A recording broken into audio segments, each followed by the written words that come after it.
क्या बिहार में नदी पार करना भी महंगा होने वाला है? क्या अब गंगा, कोसी, गंडक, फल्गु नदी पर जो पुल हैं, उनको पार करने के लिए जेब से टोल टैक्स देना पड़ेगा?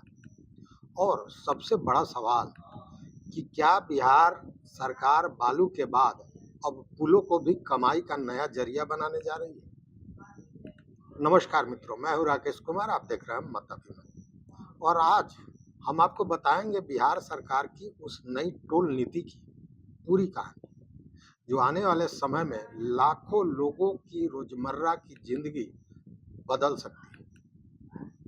यह सिर्फ टोल टैक्स की खबर नहीं है, यह बिहार की आर्थिक नीति, सरकार की मजबूरी, जनता पर बढ़ते आर्थिक दबाव और भविष्य की राजनीति, इन सब की कहानी। वीडियो को अंत तक जरूर देखिएगा, क्योंकि आखिर में हम बताएंगे कि किन लोगों को टोल में छूट मिलेगी और किन लोगों पर सबसे ज्यादा असर पड़ेगा।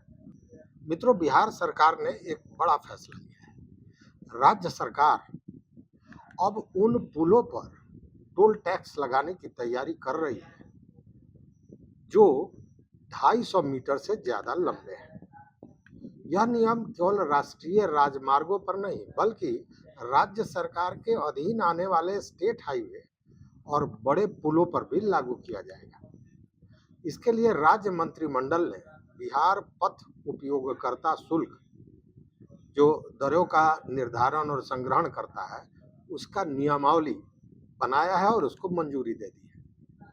अब पथ निर्माण विभाग पूरे बिहार के बड़े पुलों का सर्वे करा रही है। सिर्फ पुल नहीं, इसके अप्रोच रोड यानी पुल तक पहुंचने वाली सड़क की लंबाई भी मापी जाएगी। इसी आधार पर यह तय होगा कि किस पुल पर टोल लगेगा और कितना लगेगा।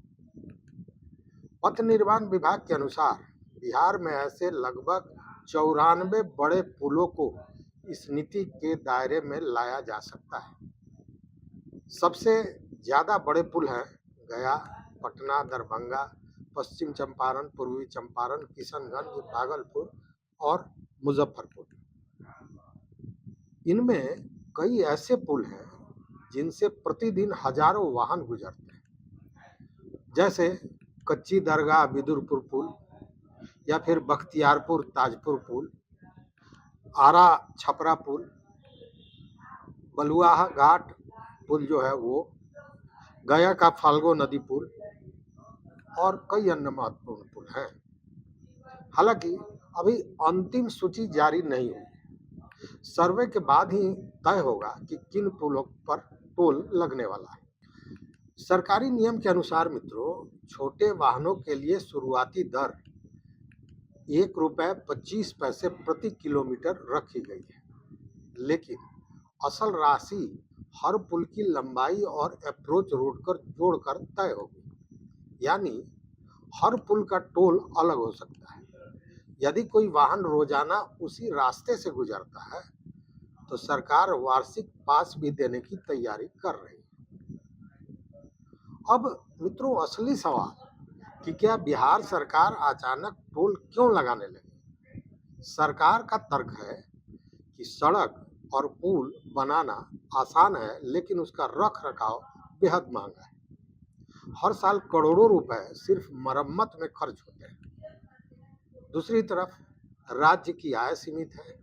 ऐसे में सरकार चाहती है कि जो सड़क और पुल का उपयोग करे उसी से रख रखाव का पैसा भी लिया जाए, यानी यूजर पे मॉडल।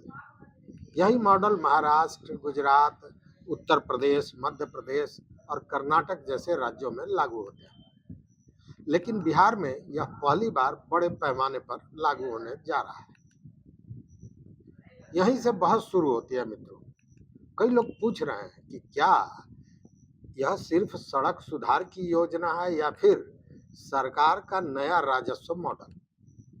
पहले बालू से राजस्व बढ़ाने की कोशिश, अब पुलों से कमाई की तैयारी। यानी सरकार ऐसे स्रोतों की तलाश कर रही है, खोज रही है, जहां से लगातार आय होती रहे, प्रतिदिन मुनाफा होता रहे। अब आलोचक कह रहे हैं कि पहले रोड टैक्स, फिर वाहन टैक्स, फिर पेट्रोल डीजल पर टैक्स और अब पुल पार करने के लिए भी टैक्स। क्या आम आदमी पर आर्थिक बोझ लगातार बढ़ता नहीं जा रहा है? दूसरी तरफ सरकार का कहना है कि यदि सड़कें बेहतर चाहिए, नई सड़कें चाहिए, तो उसके लिए पैसा भी चाहिए। सरकार ने राहत का भी प्रावधान रखा है। यदि कोई व्यक्ति टोल प्लाजा के 20 किलोमीटर के दायरे में रहता है तो उसे रियायती पास मिलेगा। जो लोग रोज उसी पुल से आते जाते हैं उन्हें वार्षिक पास भी मिलेगा। इससे स्थानीय लोग पर अतिरिक्त बोझ कम होने की संभावना है, या यह ऐसी कोशिश की जा रही है। अब फैसला आपके हाथ में है मित्रों कि क्या बिहार में टोल टैक्स लगाना जरूरी है। क्या इससे सड़कें बेहतर होंगी या फिर यह जनता की जेब पर एक और बोझ साबित होगा। एक और सवाल, अगर सरकार टोल वसूलेगी तो क्या जनता को उसी स्तर की सड़कें और पुल भी मिलेंगे? क्या टोल वसूली में पूरी पारदर्शिता होगी? क्या निजी एजेंसियां जनता की सुविधा को प्राथमिकता देंगी या सिर्फ कमाई को? यही सवाल आने वाले समय में बिहार की राजनीति और विकास दोनों तय करेंगे। आपकी क्या राय है? क्या आप बिहार के पुलों पर टोल टैक्स के पक्ष में हैं या विरोध में हैं? कमेंट जरूर दीजिएगा। अगर वीडियो जानकारी पूर्ण लगा हो तो लाइक कीजिए, शेयर कीजिए और चैनल को सब्सक्राइब करना बिल्कुल मत भूलिए। यहाँ तक साथ देने के लिए बहुत बहुत धन्यवाद। कोटि शाह आभार। जय हिंद।